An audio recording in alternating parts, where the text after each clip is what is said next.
और आज बात करेंगे नीट के 5 टॉपर से। नेशनल टेस्टिंग एजेंसी 4 जून को नीट परीक्षा का परिणाम घोषित कर दिया है और इस साल 13 लाख से अधिक बच्चों ने नीट परीक्षा पास की है। और वहीं इस साल नीट यूजी में कुल 67 छात्रों ने AIR-1 हासिल किया है। सभी उम्मीदवारों ने नीट परीक्षा 2024 में 720 अंक और 99.99% परसेंटाइल हासिल किया है। जाहिर है अब हम इनमें से कुछ बच्चों से बातचीत करने की कोशिश जरूर करेंगे। परीक्षा में झारखंड रांची के मानव प्रियदर्शी ने रैंक 1 हासिल की है। साथ ही झारखंड की कहकशा परवीन ने भी रैंक 1 हासिल की है। दोनों को 99.99 परसेंटाइल मिला है। मधुबनी के रहने वाले तथागत अवतार ने 720 में से 720 मार्क्स लाकर नीट के एग्जाम में कमाल कर दिया है। उनकी सफलता से उनके परिवार के लोग काफी खुश हैं। इसके साथ ही उनके नाम की चर्चा पूरे इलाके में हो रही है। हालांकि तथागत का ये दूसरा प्रयास था और इससे पहले पिछले साल वो नीट का एग्जाम दे चुके हैं, जिसमें उन्होंने 611 नंबर हासिल किया था। तथागत के माता पिता दोनों शिक्षक हैं। तो कहीं ना कहीं अब ये एक बड़ी उपलब्धि छात्रों को हासिल हुई है। जो परसेंटाइल सामने आए हैं, उन परसेंटाइल के बाद अब उन छात्रों के परिजनों में, ना सिर्फ उन छात्रों में बल्कि आसपास के लोगों में भी काफ़ी खुशी देखने को मिल रही है, क्योंकि एक बड़ा अंक यहाँ पर हासिल करने में सफलता उन छात्रों ने की है। सवाल ये बनता है कि आखिर किस तरह से प्रिपरेशन की, और जो लोग आने वाले कल हैं, जो इसके लिए अब मेहनत करने वाले हैं, उनको आखिर किस तरह की इन टॉपर से सीख लेने की ज़रूरत है, ये भी बनता है। क्योंकि आज के समय में शिक्षा को लेकर जिस तरह से कहा जाता है कि हर घर में एक शिक्षित होना जरूरी है, और अगर उसी नारे के दौरान अगर शिक्षा के क्षेत्र में इतनी बड़ी उपलब्धि हासिल करने वाले छात्र हमारे आसपास मौजूद हैं, तो ये एक उदाहरण पेश करता है कि देश पढ़ रहा है, देश आगे बढ़ रहा है। ये आज के युवा हैं और आने वाले हमारे देश में जो कल होगा उसको संवारने की कोशिश इनके द्वारा ही होगी। इन्हीं के कंधे पे ये जिम्मेदारी होगी। और ऐसे में आज हम सभी टॉपर्स से बात करेंगे। कहकशा परवीन जमशेदपुर से, जो कि रैंक 1 हासिल कर चुकी हैं, हमारे साथ जुड़ गई हैं। तथागत अवतार मधुबनी रैंक 1 हासिल करे हैं और ये भी जुड़ चुके हैं। प्रिंसी दांगी अशोकनगर से नीट कि यहाँ पर उन्होंने टॉप किया है, वो भी हमारे साथ जुड़ चुकी हैं। और साथ ही साथ माजिन मसूर दरभंगा से जुड़ी हैं। तो सबसे पहले माजिन, आपकी ओर आएंगे। बहुत बहुत बधाई, आपने ये बड़ी उपलब्धि हासिल की। और सबसे पहले कैसा महसूस हो रहा है? मैम, इधर मेरी फैमिली भी बहुत खुश है और हमारे फैमिली में मतलब बहुत बड़ा अचीवमेंट हुआ है ये मेरे तरफ से। बिल्कुल, इतनी बड़ी अचीवमेंट आखिर कितनी मेहनत लगी? जी मैम, बहुत मेहनत करना पड़ा। मतलब हम तो मतलब दुनिया से एकदम कटे हुए थे ये 2 साल जो है 11th और 12th में एकदम मतलब पूरा पढ़ाई में एकदम पूरा फोकस थे। पढ़ाई में इतने फोकस थे और 2 साल तक आपने एकदम लोगों से कट ऑफ कर लिया था। आखिर वो 2 साल आपके साथ कैसे बीते? आप कितने घंटे पढ़ाई किया करते थे? क्या ऐसे कहाँ पे आपने फोकस लगाया उस दौरान? जी मैम, पढ़ाई में हम कभी टाइम पे ध्यान नहीं देते थे। खाली मेरा टारगेट रहता था डेली का डेली कि इतना मतलब कोर्स कंप्लीट हो जाना चाहिए सोने से पहले। और मतलब कि फोकस मेरा, जैसे बायो में बात कीजिए तो बायो में मेनली एनसीईआरटी पे फोकस करते थे। केमिस्ट्री में भी एनसीईआरटी और क्लास नोट्स दोनों पे, और फिजिक्स में हम क्वेश्चन प्रैक्टिस पे ज्यादा फोकस किया करते थे। तो फिजिक्स और तमाम आपने सब्जेक्ट के नाम बताए और ये भी बताया कि आप समय नहीं देखते थे, बस पढ़ते चले जाते थे। प्रिंसी दांगी अशोकनगर से मध्य प्रदेश का नाम रोशन करती हुई, बहुत स्वागत है प्रिंसी, और बहुत बहुत बधाई हो आपको। और आपका सफर कैसा, अभी खुशी का ठिकाना? Thank you. अभी तो बहुत खुशी हो रही है, सभी को, पूरे परिवार में खुशी का माहौल है। परिवार वाले आखिर कितने खुश? क्या सिर्फ परिवार या फिर आसपास के लोग भी? हाँ, सिर्फ परिवार ही नहीं, हमारे जितने भी रिलेटिव्स हैं और आसपास के लोग भी आके हम बधाइयाँ दे रहे हैं, तो उससे भी हमारी खुशी और बढ़ रही है। बिल्कुल, सभी खुशी लोगों बढ़ने को वाली बहुत बात खुशी भी है है यहाँ कि पर। मैंने गर्व से। बिल्कुल। प्रिंसी, अब आपसे भी यही जानना चाहेंगे कि आखिर आपने बताया जा रहा है कि आपने कोई कोचिंग भी नहीं ली है। कितनी ज़्यादा मेहनत की, कितना कठिन परिश्रम आपको करना पड़ा इस मुकाम को हासिल करने के लिए? नीट के लिए मेहनत बहुत लगती है। मतलब अगर आपको नीट में पास होना है तो मैं अपना बताऊं तो जब मैंने स्टार्ट किया था तो मैंने फर्स्ट अटेम्प्ट में इतना अच्छा परफॉर्म नहीं कर पाई थी। तो पर मुझे लगा था कि मैं कर सकती हूँ, तो मैंने जब सेकंड अटेम्प्ट की तैयारी करी, घर से ही रह के करी, तो उसमें बाहर जाना बिल्कुल बंद कर दिया था। घर वालों से भी मिलना जुलना बातें करना बहुत ही कम हो गया था। घर में रह के भी बहुत कम बातें करते थे और फोन का यूज करना, कुछ भी एप्स का यूज करना, ये सब कुछ बंद था। दिन में कम से कम 10 से 12 घंटे पढ़ाई करती थी और जब लास्ट के कुछ महीने बचे तब तो 14-16 घंटे भी पढ़ाई करती थी मैं। 14 तो से दिन 16 भर घंटे बिल्कुल जी, दिन भर बस पढ़ाई ही पढ़ाई में करती रहती थी, क्योंकि जो मेरा लक्ष्य था मुझे कैसे भी हासिल करना था। कहीं ना कहीं आपने जो मेहनत की है उसका अब फल भी, परिणाम भी यहाँ पर मिलता हुआ नजर आ रहा है। कहकशा परवीन जमशेदपुर से हमारे साथ जुड़ी हैं, आपको भी बहुत बधाई कहकशा। और कैसा रहा आपका सफर? थैंक यू मैम, बहुत अच्छा लग रहा है, बहुत खुशी हुई, फैमिली को बहुत अच्छा लगा, बहुत खुशी हो रही है। और मैंने नीट की तैयारी, मेरा भी फर्स्ट अटेम्प्ट में नहीं हो पाया था, तो फिर उसके बाद मैंने 1 साल की तैयारी की। बहुत ज्यादा फोकस होना है, बस अपने पढ़ाई को लेकर फोकस रहना है, अपने टारगेट के टुवर्ड्स बहुत डिटरमाइंड रहना है और बस फोकस करना है और खुद पर भरोसा करना है। फैमिली का सपोर्ट चाहिए, जो कि मुझे बहुत अच्छे से मेरे फैमिली ने मुझे सपोर्ट किया, मोटिवेट किया। बिल्कुल कहकशा, और आपने ये कहीं ना कहीं एक बड़ी सफलता का समय है और आप तीनों को ही एक बार फिर से बधाई। कहकशा, अब क्योंकि अब पूरे सीरियस टॉक में आते हैं, क्योंकि आपने ये बड़ी सफलता हासिल की है, परिवार वालों का बहुत बड़ा हाथ होता है, बिना परिवार के सहयोग से इतनी बड़ी उपलब्धि हासिल नहीं होती है। कितना सहयोग आपका परिवार की तरफ से मिला? बहुत सहयोग मिला, मेरे पापा मम्मी ने बहुत सपोर्ट किया, भाई बहन ने बहुत सपोर्ट किया, मतलब फैमिली से बहुत ज्यादा सपोर्ट मिला और पूरा सपोर्ट था। और कहीं भी मैं अगर डीमोटिवेट होती थी तो मेरे फैमिली तुरंत मुझे मोटिवेट करते थे, पुश करते थे कि तुम कर सकती हो। और बल ऐसा नहीं है कि ये इम्पॉसिबल, ऐसा नहीं है, कोई भी कर सकता है। 100% तो अपना फोकस लो। बिल्कुल कहकशा, डीमोटिवेशन की आपने बात कही, डीमोटिवेशन के पीछे की आखिर वजह क्यों, आखिर कौन सा ऐसा पड़ाव आता है जब आप डीमोटिवेट महसूस करने लगती हैं?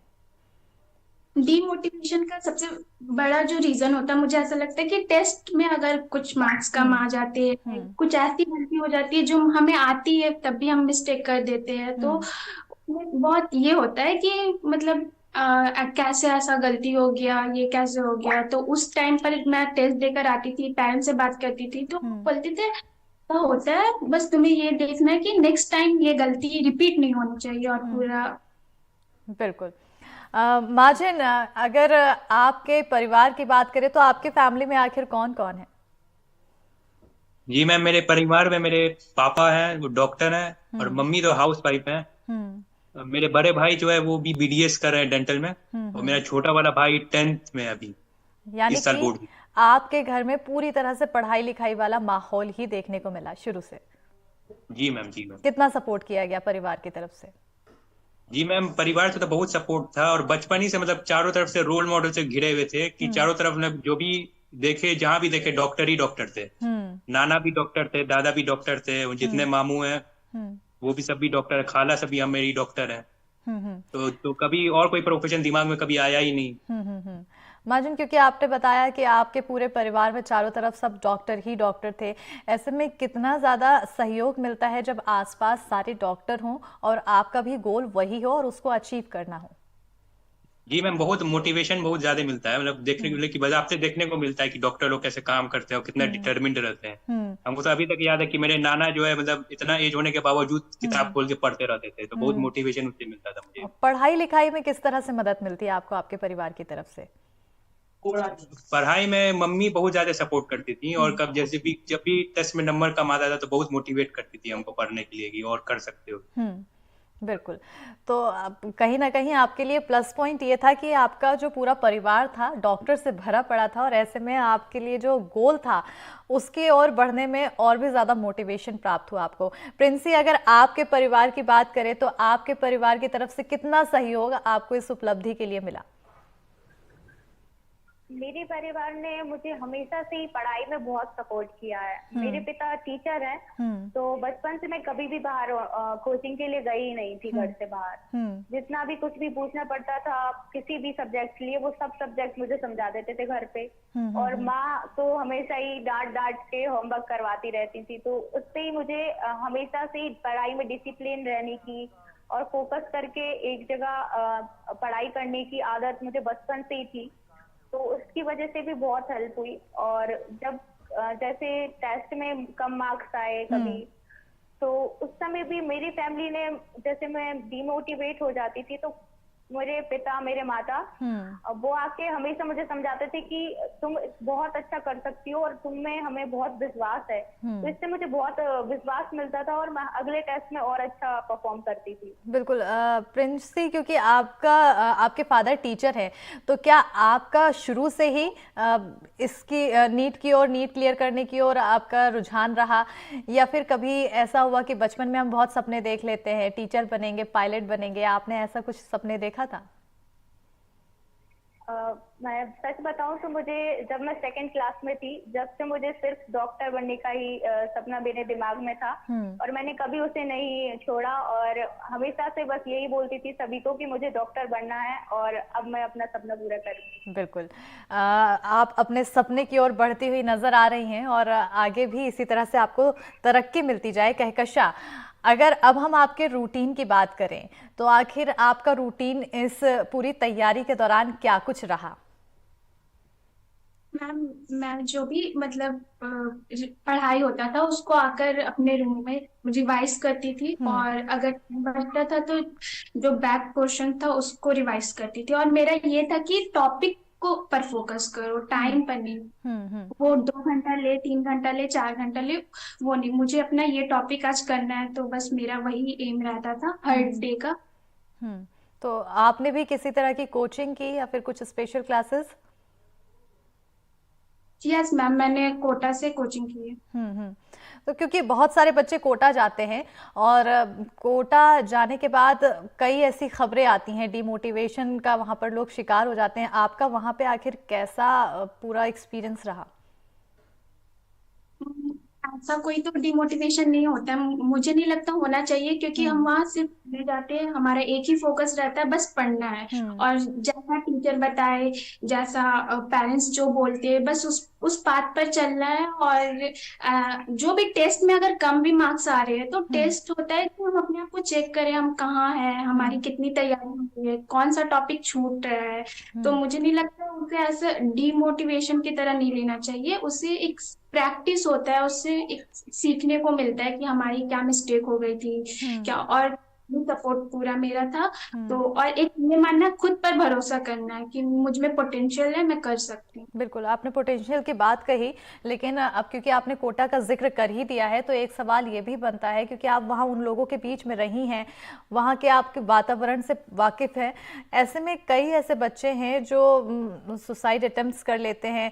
क्या आपने कभी ऐसा नोटिस किया कि उन लोगों के इस अटेम्प्ट के पीछे वजह क्या हो सकती है? ऐसा तो नहीं, सबका अपना होता है साइकोलॉजी, बट मुझे ऐसा लगता है कि लोग टेस्ट से परेशान हो जाते हैं कि उसमें मार्क्स बढ़ नहीं रहा है। पर ये देखना है कि टेस्ट में क्या गलती हुई, उसे कैसे सुधारना। और सर्टेनली ऐसे बढ़ेगा नहीं, सडनली कोई मार्क्स बढ़ता नहीं है, वो धीरे धीरे बढ़ेगा। जैसे आज हम मेरे 400 आ रहे हैं, तो धीरे धीरे 410 होंगे, 420। हम ये नहीं सोच सकते कि अगर इस बार बहुत खराब आ गया तो अगले बार बहुत अच्छा आ जाएगा। तो हमें थोड़ा थोड़ा और खुद से कंपटीशन करना है कि मैं कहाँ हूँ, मैं कैसे बढ़ रही हूँ। बिल्कुल मार्जिन, क्योंकि आपने पहले भी बताया कि आप टाइम नहीं देखते थे, बस पढ़ते चले जाते थे। आपके लिए फोकस सिर्फ वो टॉपिक होता था कि इतने से इतने टॉपिक तक आपको कंप्लीट करना है। ये टारगेट जो आप सेट करते थे, ये पूरा आप रूटीन खुद से ही तैयार करते थे या फिर किसी का आपने सजेशन लिया इस पे? नहीं मैम, हम जो पहले बहुत ज्यादा ट्रायल एंड एरर से जो है अपने पता किए थे कि एक दिन में कितना होना मतलब पॉसिबल है, कि ज्यादा टारगेट बड़ा भी नहीं रख सकते कि पूरा दिन बायोलॉजी में लग गया या पूरा दिन केमिस्ट्री में लग गया। तो बहुत ट्रायल एंड एरर से पता चला कि मतलब दिन में इतना किया जा सकता है, फिर उसी को बार बार रिपीट करते गए, तो मतलब ऐसे ही 2 साल पूरा बीत गया मेरा इस पर। तो आखिर एक दिन में आप कितने अलग अलग सब्जेक्ट्स पढ़ लेते थे, कितने चैप्टर्स पढ़ लेते थे? जी, बायो में मेरा टारगेट रहता था कि मिनिमम 3 चैप्टर एनसीईआरटी से पढ़ लेना है, और फिजिक्स में मतलब मिनिमम 100 क्वेश्चन डेली का करना रहता था मेरा, और केमिस्ट्री में मतलब मेनली कंसेप्ट जो है बार बार रिवीजन पे ध्यान रहता था, तो क्लास नोट्स बार बार रिवाइज करते थे, एनसीईआरटी पढ़ते थे ये। तो यानी कि आप एक दिन में 3 चैप्टर एक सब्जेक्ट के कम से कम निकाल लेते थे? जी मैम। और उसके बाद फिर उसके रिवीजन का प्रोसेस, मतलब उसी दिन आप रिवाइज भी करते थे या फिर कितने दिनों बाद रिवाइज? मैम जैसे वो तो क्लास में जो डेली पढ़ाई होता था तो वो तो क्लास नोट आके वापस घर पे रिवाइज करते ही थे, लेकिन जैसे जैसे जो पुराना बैक पोर्शन रहता था उसको भी हम शॉर्ट नोट्स में कन्वर्ट करके बार बार रिवाइज करते रहते थे। बिल्कुल। तो ये यहाँ पर एक बड़ी समस्या सामने आती है कि जब आप पढ़ाई करने बैठते हैं तो सिलेबस काफ़ी बड़ा और समय भी उसी के हिसाब से हमें डिस्ट्रीब्यूट करना पड़ता है। ऐसे में माजिद ने जो हमें टेक्निक बताई, ये टेक्निक मुझे लगता है कि जो बच्चे अभी देख रहे होंगे, जो दर्शक देख रहे होंगे, उनके लिए भी काफ़ी कारगर साबित होगी। प्रिंसी, अगर आपकी टेक्निक हम समझें, ऐसी क्या खास टेक्निक थी जो हमारे अलावा जो दर्शक देख रहे होंगे उनके लिए भी कारगर साबित हो सकती है, जो आगे उनका गोल होगा नीट का? जी, तो अगर आपने कोई चैप्टर बहुत पहले पढ़ा है, या फिर मान लीजिए अभी आपने आज एक चैप्टर पढ़ा और आप चाहते हैं कि वो आप भूले ना, तो आपको उसे रिवाइज करना पड़ेगा। पर शुरुआत में उसे रिवाइज करने में बहुत टाइम लगता है, पर जब हम लास्ट के मंथ में पहुंचते हैं तो बहुत सारा सिलेबस होता है जो हमें रिवाइज करना होता है कम टाइम में। तो उसके लिए हमें माइंड मैप और शॉर्ट नोट्स बनाने चाहिए। तो उससे कुछ ऐसे चैप्टर जो एक एक घंटा लेते थे रिवाइज करने के लिए, वो मैं कम से कम 10-20 मिनट में रिवाइज कर लेती थी। वो भी जो पूरा एक 30 पेज का चैप्टर हम इतने शॉर्ट फॉर्म में लिखते थे कि वो एक पेज में पूरा आ जाता था और उसको हम आसानी से रिवाइज कर सकते हैं। और दूसरा तरीका तो बायो के लिए ये होता है कि आप कुछ क्वेश्चंस लिखिए एनसीईआरटी की लाइंस से। हर वर्ड के कुछ ना कुछ क्वेश्चन बन सकते हैं, क्योंकि इस बार जो पैटर्न अभी हमारे नीट में चल रहा है वो एनसीईआरटी की लाइन टू लाइन पूछते हैं। तो उस तरीके से हम लाइन टू लाइन क्वेश्चन खुद से बनाए और फिर उनसे किसी से, हमारे भाई बहन से, माता पिता से बोले कि वो हमसे पूछें उन क्वेश्चंस को, ताकि हम एक्टिव रिकॉल कर पाए। क्योंकि अगर हम एक्टिव रिकॉल कर पाते हैं तो हम एग्जाम हॉल में नहीं भूलते हैं। बिल्कुल, क्योंकि प्रियांशी, यहाँ पर आपने प्रिंशी आपने बहुत अच्छी बात बताई है। एनसीईआरटी, जब मैं भी स्कूल के में पढ़ती थी तो मुझे कहा जाता था कि एनसीईआरटी की एक एक लाइन बहुत इंपॉर्टेंट है और वो आगे आने वाले समय तक आपके लिए कारगर साबित होती है। तो सबसे बेस्ट यहाँ पर एनसीईआरटी को माना जाता है। प्रिंसी, एक और अहम बात ये, क्योंकि आप मध्य प्रदेश की हैं और मध्य प्रदेश में ही आपने घर से रहकर पढ़ाई की है, क्या लगता है मध्य प्रदेश में जो छात्र पढ़ते हैं वो उनके लिए क्या क्या ऑप्शंस है अपने घर में ही रहकर पढ़ने के लिए? तो जैसे मध्य प्रदेश में कोटा तो है नहीं, तो एक बहुत ही लैक है ये मध्य प्रदेश के लिए कि ऐसी कोई बड़ी जगह नहीं है जहाँ पे बहुत सारे लोग इकट्ठे मिलके पढ़ाई कर सकें। क्योंकि जब एक साथ पढ़ाई करते हैं तो सभी का मन भी लगता है, पर फिर भी हमारे घरों में कम से कम एक कमरा या फिर थोड़ी सी जगह तो एक बच्चे के पढ़ने के लिए जरूर होती है। और हमारे माता पिता मध्य प्रदेश में, मतलब मुझे नहीं लगता कि अब एजुकेशन के लिए माता पिता जागरूक नहीं है। सभी लोग अब बहुत जागरूक भी हो गए हैं, तो घर पे रह के भी आराम से सभी लोग पढ़ाई कर सकते हैं। बिल्कुल। कहकशा, आपकी ओर आना चाहूंगी, और क्योंकि आप जमशेदपुर से बिलोंग करती हैं तो ऐसे में जमशेदपुर के बारे में अभी हम जानना चाहेंगे। ये बहुत ही अच्छा शहर है मैम, और बहुत ही क्लीन सिटी है और बहुत ही एजुकेशन सिस्टम जो है यहाँ का भी अच्छा है, पर मतलब मुझे थोड़ी असुविधा हुई थी तो इसीलिए मुझे फिर कोटा जाना पड़ा था। बिल्कुल। क्या आप प्रिंस कहकशा सटीक एकदम एग्जैक्ट जमशेदपुर की रहने वाली, क्योंकि कहा जाता है कि वहाँ लगभग लोग बाहर से आते हैं? हाँ, मैं एग्जैक्ट जमशेदपुर की ही रहने वाली। तो ऐसे में अगर जमशेदपुर के हम स्टडी कल्चर को देखें, क्योंकि आप कोटा गई थी, जो लोग कोटा नहीं जा पाते हैं उनके लिए ऑप्शंस क्या बचते हैं? बहुत सारे यहाँ भी एजुकेशन इंस्टीट्यूशन है, तो वो उसमें भी ज्वाइन कर सकती है। फिर वो खुद मुझे ऐसा लगता है कि बच्चों का ही ज्यादा रोल होता है किसी भी चीज को प्रिपेयर करने के लिए। तो खुद से मेहनत करना तो पहला जो चीज जो जरूरी है वो है कि खुद से आप कितना अपना इनपुट दे रहे हैं। और टीचर्स तो सपोर्ट करते हैं, वो हमें गाइड करते हैं कि किस तरह पढ़ना है। बिल्कुल। मार्जिन, क्योंकि दरभंगा, अब जमशेदपुर की बात हुई, अशोकनगर की बात हुई, तो दरभंगा को भी जानना बहुत ज़रूरी है और दरभंगा का नाम भी काफ़ी पॉपुलर है। ऐसे में दरभंगा की खासियत क्या कुछ? जी मैम, दरभंगा जो है मैम अच्छा शहर है बहुत। हम तो मतलब यहाँ तो मतलब पैदा नहीं होते, हम सऊदी में पैदा हुए थे। मेरे फादर वहीं काम करते हैं, डॉक्टर हैं। तो लेकिन हम तो जब छोटे में आते थे तो काफी यहाँ का माहौल बहुत अच्छा है, यहाँ लोग बहुत फ्रेंडली है यहाँ। जी मैम। पढ़ाई लिखाई के बात करें अगर, तो दरभंगा फिर पढ़ाई लिखाई के मामले में कैसा शहर?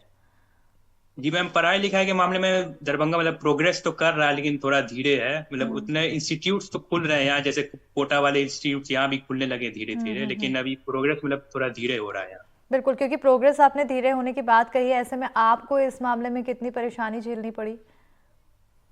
जी मैम, मतलब 9-10 में तो काफी सफर करना पड़ा था हमको कि क्योंकि कोई टीचर अच्छा नहीं मिलता था मतलब पढ़ाने के लिए। तो मतलब लेकिन हमको मिल गए थे एक मैथ्स के टीचर, तो उन्होंने काफी मदद किया था। बिल्कुल। चलिए, अब क्योंकि बहुत सीरियस बातें हो गई है तो अब ये भी जानना ज़रूरी है, क्योंकि पढ़ाई लिखाई तो पूरे टाइम होती रहती है और अब आप लोगों ने इतना अच्छा स्कोर किया है, सोर्स ऑफ एंटरटेनमेंट आप लोग के लिए क्या रहा इस पूरी प्रिपरेशन के दौरान, और अब आप लोग को कैसा महसूस होता है? माजिन। जी मैम, मतलब सोर्स ऑफ एंटरटेनमेंट मेरा मतलब मोबाइल ही था। हम थोड़ा बहुत यूट्यूब देख लेते थे और वीडियो गेम्स के लिए लैपटॉप पे थोड़ा बहुत खेल लेते थे, बस और कुछ नहीं। बिल्कुल, तो यूट्यूब में भी आप कुछ ऐसे एंटरटेनमेंट वीडियोस देखते थे या सिर्फ पढ़ाई पढ़ाई पढ़ाई? नहीं, एंटरटेनमेंट वीडियोस देखते थे, जैसे कुछ यूट्यूबर्स लाइव स्ट्रीम करते हैं, वीडियो गेम्स खेलते हैं वो लोग खुद। अच्छा, वो देखने में मजा पढ़ाई आता के था। अलावा आखिर आप लोग का इंटरेस्ट, अगर आपके मार्जिन इंटरेस्ट की बात जाने तो कहाँ पर? और जैसे जी मैम, हम थोड़ा बहुत साइकिलिंग करते थे कोटा जाने से पहले। हम्म तो वो तो मतलब 2 साल में तो छूट ही गया था, लेकिन बैडमिंटन खेलते थे थोड़ा बहुत। जी मैम। बिल्कुल, तो स्पोर्ट्स में भी आपकी थोड़ी बहुत रुचि थी और साइकिलिंग में काफ़ी ज़्यादा रुचि। प्रिंसी, अगर आपकी रुचि और माने पढ़ाई के अलावा, तो कहाँ कुछ? मुझे पढ़ाई के अलावा sketching, drawing, art and craft ये बहुत ज्यादा पसंद है। तो जब भी मुझे पढ़ाई से कुछ टाइम मिलता था तो मैं कुछ ना कुछ ड्राइंग जरूर बनाती। बिल्कुल, तो क्या आपने प्रिपरेशन के दौरान भी इसी तरह से अपने जो हॉबी है उसको पूरा करने की कोशिश की? जी, मैंने कुछ स्केचेस बनाए थे बीच बीच में, क्योंकि पढ़ाई से मतलब पढ़ाई करते करते कभी कभी बहुत थक जाते थे, तो दिमाग को आराम देने के लिए अपने मनपसंद काम करने चाहिए। बिल्कुल, तो कहीं ना कहीं अब आज के समय में लोग जब पूरे समय थके ही होते हैं और पूरा समय रील्स वीडियोस देखने में बिता देते हैं, तो आप वो बच्चे हैं, आप वो छात्र हैं जो थकान पढ़ाई से होती है और उसके बाद सोर्स ऑफ एंटरटेनमेंट में भी आप लोग ड्राइंग करते हैं, अपने कला निखारते हैं। कहकशा, अगर आपके सोर्स ऑफ एंटरटेनमेंट की बात की जाए तो क्या रही है आपके सोर्स ऑफ एंटरटेनमेंट पढ़ाई के दौरान, प्रिपरेशन के दौरान, और ऐसे आपकी हॉबीज क्या है? मैं भी थोड़ा बहुत मोबाइल चला लेती थी, मतलब इंटरटेनमेंट के लिए बस वही था। और फ्रेंड से थोड़ा बात कर लेती थी, मतलब पढ़ाई के अलावा कुछ ऐसा बात डिस्कशन कर लेती थी और पेरेंट्स से, और वही मोबाइल में थोड़ा यूट्यूब चला लेती थी। क्योंकि फ्रेंड्स का आपने जिक्र किया कहकशा, ऐसे में फ्रेंड्स आपके लिए कितने ज़्यादा मोटिवेटिंग पॉइंट यहाँ पर निकल कर सामने आए?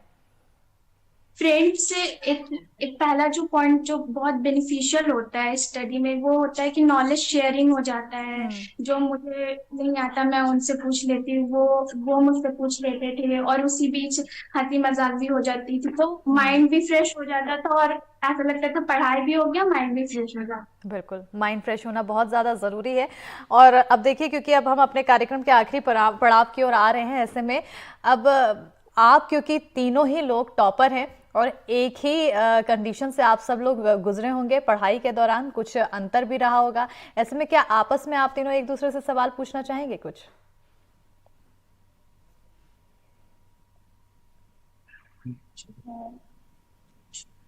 जी, किसी को कोई आपस में सवाल चाहूंगी जी?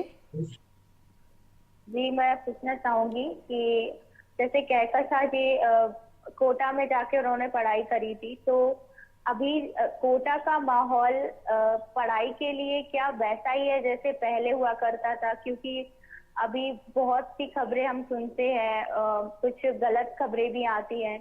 तो अगर कोई सीरियस बच्चा कोटा में जाके पढ़ाई करना चाहता है तो उसमें कितने सारे डिस्ट्रैक्शन उसको फेस करने पड़ते हैं?